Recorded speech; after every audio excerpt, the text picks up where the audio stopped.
sitesine öyle böyle katkı vermelerini istiyoruz. Rica ediyoruz hepimizden. Tamam. Çok teşekkürler. Sağa solu kapat. Geç. Bismillahirrahmanirrahim. Fethullah Beyazçiçek Hüdapar Adana İl Başkanı.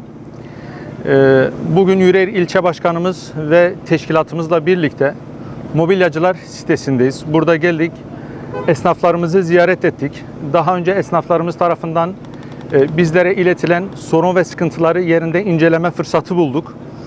Şimdi malumunuz mobilyacılar sitesi Adana'mız için önemli bir yere sahip olmakla beraber aynı zamanda Çukurova ve ülkenin ekonomi anlamında da ciddi bir önem atfediyor. Hem istihdam anlamında, hem ihracat anlamında ve hem üretim anlamında. Ama maalesef bu önemine rağmen gereken hizmeti alamıyor. Örneğin ciddi anlamda yol sorunu var. Malumunuz aynı zamanda Adana yağışlı bir bölge olması hasebiyle yağmurlu havalarda su birikintileri yollarda oluşuyor.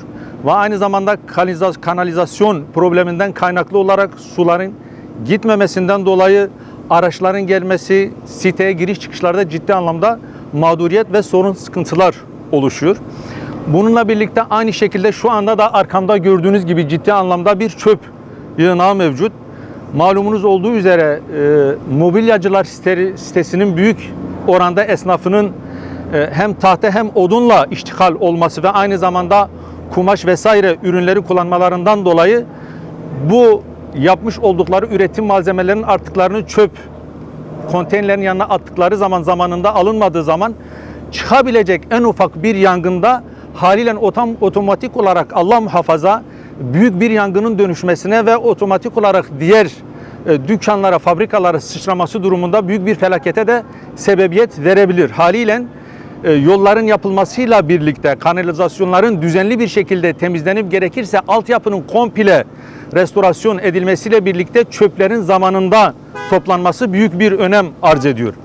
Bununla birlikte aynı şekilde su kesintilerin sıklıkla meydana geldiği esnaflarımız burada dile getirdi. En son Ağustos ayında yine aynı şekilde su borusunun patladığı ve burada ciddi anlamda suların sokaklarda biriktiği ve mağduriyetin oluştuğu dile getirildi.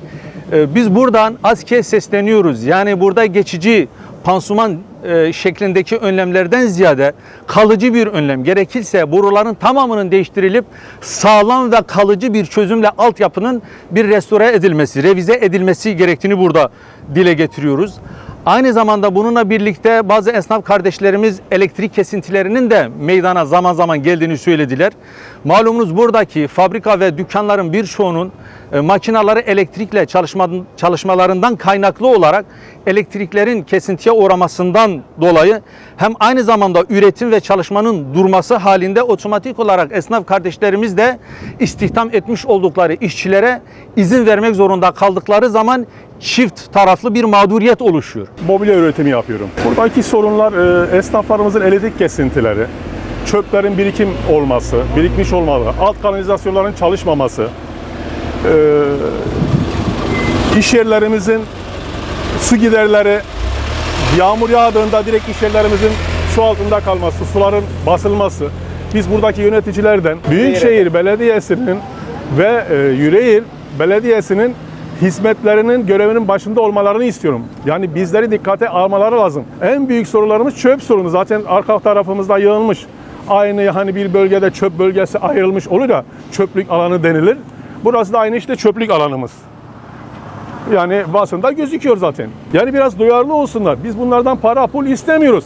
Sadece bu mobilyacılar sitesine dışarıdan atıyorum bir Antep'le yarışamıyoruz ya. Çöp gördüğünüz gibi zaten hali hazırda müşahede ediyorsunuz, görüyorsunuz. En büyük sorunumuz zaten çöple alakalı ve düzensizlik burada var. Burada çarpık yapılaşma var, düzensiz bir yapılaşma var.